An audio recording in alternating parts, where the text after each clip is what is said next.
Syed TV. Assalamualaikum warahmatullahi wabarakatuh.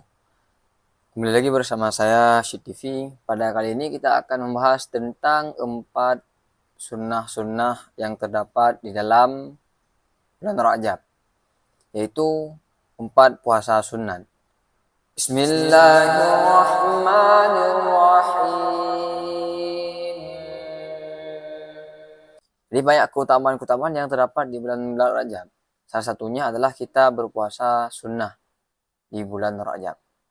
Nah, ada 4 puasa sunnah yang terdapat di bulan Rajab. Dalam satu hadis, ketika Sa'id bin Jubair ditanyai oleh seseorang tentang puasa Rajab, beliau menjawab berdasarkan kisah dari Ibnu Abbas bahwa Rasulullah SAW senantiasa berpuasa sampai kami berkata nampaknya beliau akan berpuasa seluruh bulan.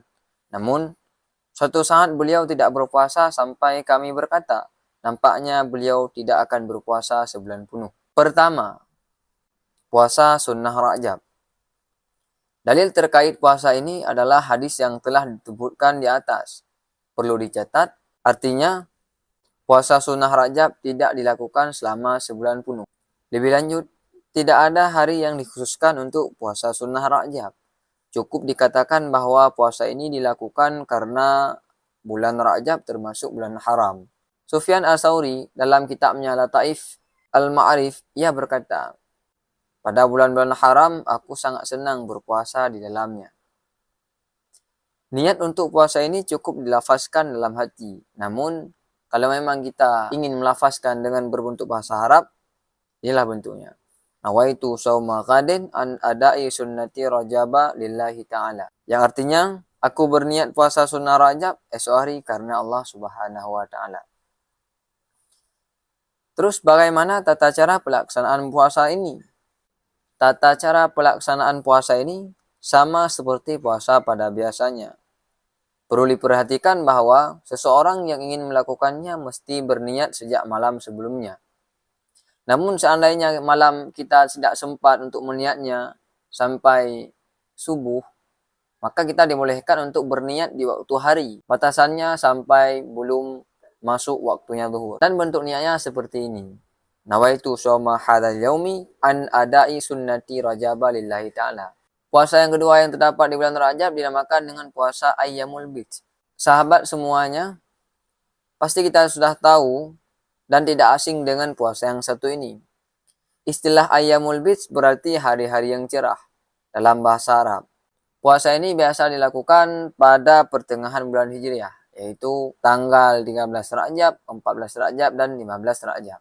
Cara niatnya adalah nawaitu shauma ayyamil bidhi lillahi ta'ala. Yang artinya saya niat puasa Ayyamul Bid karena Allah Ta'ala. Tata cara pelaksanaan puasa ini sebagaimana puasa-puasa yang lain-lainnya. Dalam artian, kita niatkan di waktu malam. Kalau misalnya malam tidak sempat kita niat, maka dibolehkan kita niat di pagi hari sebelum waktu datangnya zuhur. Kemudian yang ketiga, puasa sunat Nabi Daud. Puasa yang ketiga ini adalah yang dapat dilakukan selama bulan Rajab adalah puasa Daud, ataupun dinamakan dengan puasa Nabi Daud. Puasa Nabi Daud dilakukan secara selang-seling, maksudnya sehari berpuasa, sehari tidak berpuasa. Puasa Nabi Daud juga memiliki beberapa keutamaan dibandingkan puasa sunnah lainnya. Di antaranya adalah bahwa puasa ini merupakan puasa sunat yang paling disukai oleh Allah Subhanahu wa ta'ala. Hal ini didasarkan pada hadis riwayat Bukhari dan Muslim di bawah ini, yang bentuknya, inna ahabbas siyami ilallahi siyamu Dauda, wa ahabbas salati ilallahi salatu Dauda alaihissalam, kana yanamu nisfal laili wa yakumu sulusahu wa yanamu sulusahu wa kana yasumu yauman wa yuftiru yauman. Yang artinya, puasa yang paling disukai di sisi Allah adalah puasa Daud.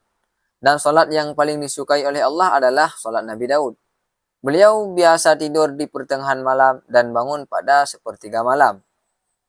Dan beliau tidur lagi pada sepertiga malam, sedangkan beliau biasa berpuasa sehari dan berbuka sehari berikutnya. Kalau kita ingin melakukan puasa Nabi Daud, inilah niatnya. Nawaitu sauma Dauda sunnatan lillahi ta'ala. Saya berniat puasa Nabi Daud karena Allah Ta'ala. Pelaksanaannya sama dengan puasa-puasa lainnya, yaitu kita niat di malam hari. Kemudian kalau memang seandainya niat tersebut tidak sempat kita lafazkan, tidak sempat kita niatkan di malam hari, maka boleh kita niat di pagi hari sebelum waktunya zuhur. Kemudian yang keempat, puasa yang terdapat di bulan Rajab adalah puasa Senin Kamis. Tahukah sahabat CV semua bahwa pada hari Senin dan hari Kamis amalan kita diangkatkan oleh Allah Subhanahu wa taala ke langit. Dalam artian amalan umat yang dilakukan akan disetor kepada Allah Subhanahu wa taala. Tentunya kita ingin untuk berada dalam kondisi yang terbaik ketika amalan kita disetor kepada Allah Subhanahu wa taala, bukan? Selain itu, mengamalkan puasa Senin Kamis juga termasuk perilaku mencontohkan Rasulullah Sallallahu Alaihi Wasallam. Pasalnya, Nabi selalu melakukan puasa yang satu ini sebagaimana hadis dari Siti Aisyah radhiyallahu an. Nabi selalu menjaga puasa Senin Kamis, hadis riwayat Tirmizi dan Ahmad. Lalu bagaimana cara niatnya? Cara niatnya mudah. Nawaitu shauma yaumal isnaini lillahi ta'ala. Artinya aku berniat puasa pada hari Senin karena Allah Subhanahu wa taala. Dan ketika kita berpuasa di hari Kamis, cara niatnya adalah nawaitu shauma yaumil khamisi lillahi taala. Saya berniat puasa hari Kamis karena Allah Subhanahu wa taala. Terus caranya bagaimana? Sebagaimana puasa sunnah lainnya, perlu niat sejak malam hari. Jika terlewat, masih ada kesempatan untuk berniat hingga sebelum waktu datangnya zuhur. Dalam artian ketika kita lupa pada malam hari, kita dibolehkan untuk berniat di pagi hari.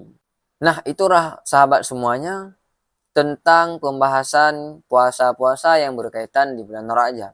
Semoga kita semuanya dimudahkan oleh Allah Subhanahu wa taala dalam melakukan ibadat kepadanya dan kita mendapatkan pahala yang begitu luar biasa sehingga kita bisa ditempatkan di surganya Allah Subhanahu wa taala. Terima kasih. Assalamualaikum warahmatullahi wabarakatuh.